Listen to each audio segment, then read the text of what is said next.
My sister and wife are alumni of JPMorgan and love doing first-class things in the first-class way. I've admittedly listened to the leaked audio clip that was circulating on Twitter about your strong opinions about working from home or remote work. And I think many of us, as we think about the next steps in our career and thinking about going to places that are 5 days in person or remote work, or industries like investment banking where it's always been hybrid, 5 days in the office and 2 days at home. Would love to just hear some of your thoughts or guidance or advice on how we should think about these topics. Yeah, so I've done thousands of town halls, and I answer every question honestly. The guy who asked that question said he was fired. I would never fire someone for asking a question, any question, whatever it is. I think they have the right, and if they're right about something, we'll change it. And I emote, obviously I should never curse. And I emote. I get up on stage and they say, "You what? You're going to do what?" I'm a human being. I'm like everybody else. But I was making he had said, "Why can't the manager decide?" And I was like, we tried that. And the managers, I believe in pushing power as far as down as you can. Regulators want it all centralized. I put as far to the branch manager, to the trader, with rules and constructs and stuff like that. And we tried that with this. But the fact is, they simply didn't exercise managerial skill. Everyone gave everyone everything, including people at my management table, by the way. And I eventually said, I've had it with that. And now, first of all, we have 10% of our people working home full time. We put virtual call centers in Baltimore and Detroit. We did it to see if they'd be effective. They're highly effective. They work from home. They're mostly minorities. That's why we did it. It's a home run. So I'm not against it where it works. There's 60% with full time is the other 30%. I also completely defend your right to say, I don't want to.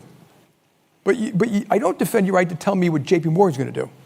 So you have a free market. You can do one thing, I can do another. This one, that's what's called a free market. If you work in a restaurant, you got to be in. You all may not know this, but 60% of Americans work the whole time. Where did you get your Amazon packages from? Your beef, your meat, your vodka. Where did you get the diapers from? Where do you got UPS and FedEx and manufacturers and agriculture and hospitals and cities and schools and nurses and sanitation and firemen and military. They all worked. It's only these people in the middle who complain a lot about it. I'm being quite serious. And you go to Washington, D.C. now, some of these people come in 5 days a month, and you're paying for it.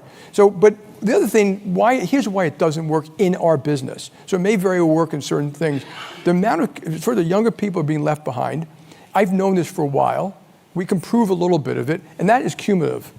It's not like the first month you're working. It's by the second year you have less people, you're put on less assignments, you know less what's going on, you have less conversations at the water cooler or in the cafeteria, so it's leaving them behind. I won't do that. And to have the younger people coming in but not their bosses, I have a problem with that too. And then people say to me always, well, it works for me. But actually, we were on a Zoom yesterday, and people were saying it works for me. And I said, yeah, but people are reading their mail and getting their notifications. And as I was talking, there were 12 people in the room and 4 people on the screen, and all 4 people on the screen were on their phone. And people say, and you think you're focusing and learning? And then as a management tool, when we meet in the morning, we talk, we have these debates all day long. We're talking, hey, no, I checked on that you're right about that. Here's what I think we should do. All day long. Constant update, constant share of information. So I tell you, it doesn't work in our business. And for culture, you talk about culture, it's impossible to do culture that way. And so, for us, we've made a decision. And that's why I explained it to them in a lot of detail and stuff like that, with a little emoting in between and stuff like that. But and I explained DI. Like before anyone of you asked, we are going to reach out to the Black, Hispanic, gay, LGBT plus. We have jobs for disabled veterans. We've got, we reached out to the second chance initiative, like people who are ex-felons. We've hired 4,000 or 5,000. We're going to do all of that. We're going to modify, and this is where I don't, I said, but just take a deep breath. We're going to, obviously the law is the law. So we had to change a bunch of stuff, which I'm sure you guys had to. That's the law. It's not going to really change the outreach. It may change some names. We haven't decided yet we're going to change DI. I don't, me, it's a moniker. It doesn't mean anything. I'm not, my people hyperventilating over it, I'm not. I think this stuff is, and then there's stuff, while looking at this, but even before President Trump was there, we were looking at some of these programs. We overdid it too. We had these bias training programs, which were a complete waste of time.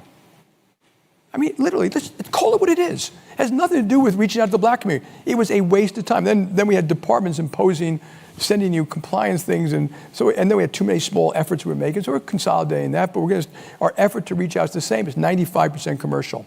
We've got, I think, 1,500 branches in LMI neighborhoods, lower middle income neighborhoods, and we're going to do fine. And if politicians come after us, they don't. Wherever I go, we're fine with the politicians too, by the way.